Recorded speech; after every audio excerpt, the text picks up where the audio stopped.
সার্ভিসের IBPS clerk বা SBI clerk হবে, সেই এই টাইপের কোয়েশ্চেন্স একটা ইম্পর্টেন্ট কোয়েশ্চেন্স বলা যায়, যেটা আমরা কি করে শর্টে অ্যালিগেশন দিয়ে করা যায় সেটা দেখবো। কোয়েশ্চেনটা দেখতেই পাচ্ছ, অ্যাভারেজ প্রথম সিরিজে 8টা ইনিংস খেলেছে, 8টা ইনিংসে তার অ্যাভারেজ রান কত 47 বলে দিয়েছে। সেকেন্ড সিরিজে কিছু ইনিংস খেলেছে, সেকেন্ড সিরিজে কটা ইনিংস খেলেছে সেটা কিন্তু দেওয়া নেই, সেটা আমাদের বের করতে হবে। এমনি নরমালি ইকুয়েশন করলে পরে আমাদের এক্স ধরে করতে হতো। সেখানে সেকেন্ড সিরিজে বলছে যে আগের থেকে 3 রান অ্যাভারেজ বেড়ে গেছে। প্রিভিয়াস অ্যাভারেজ কত ছিল 47, এখন 3 বেড়ে গেছে আগের থেকে, তাহলে এখন অ্যাভারেজ কত, সেকেন্ড সিরিজে যে কটা ইনিংস খেলেছে তার অ্যাভারেজ হচ্ছে 50।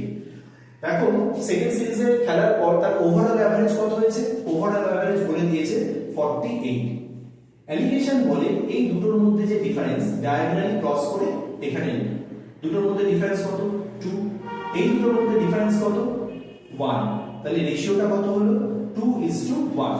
এটা হচ্ছে আগের ইনিংসের সাথে ফার্স্ট সিরিজের ইনিংসের সাথে সেকেন্ড সিরিজের ইনিংসের রেশিও। মানে ফার্স্ট সিরিজে যদি সে দুটো ইনিংস খেলে থাকে, সেকেন্ড সিরিজে কটা ইনিংস খেলেছে একটা, কিন্তু আমরা জানি সে ফার্স্ট সিরিজে কটা ইনিংস খেলেছে 8টা, মানে 2 রিপ্রেজেন্ট হচ্ছে 8 কে, তাহলে 1 রিপ্রেজেন্ট করবে কতকে, 1 রিপ্রেজেন্ট করবে 4 কে, তাহলে সেকেন্ড সিরিজে ও কটা ইনিংস খেলেছে 4টে ইনিংস খেলেছে।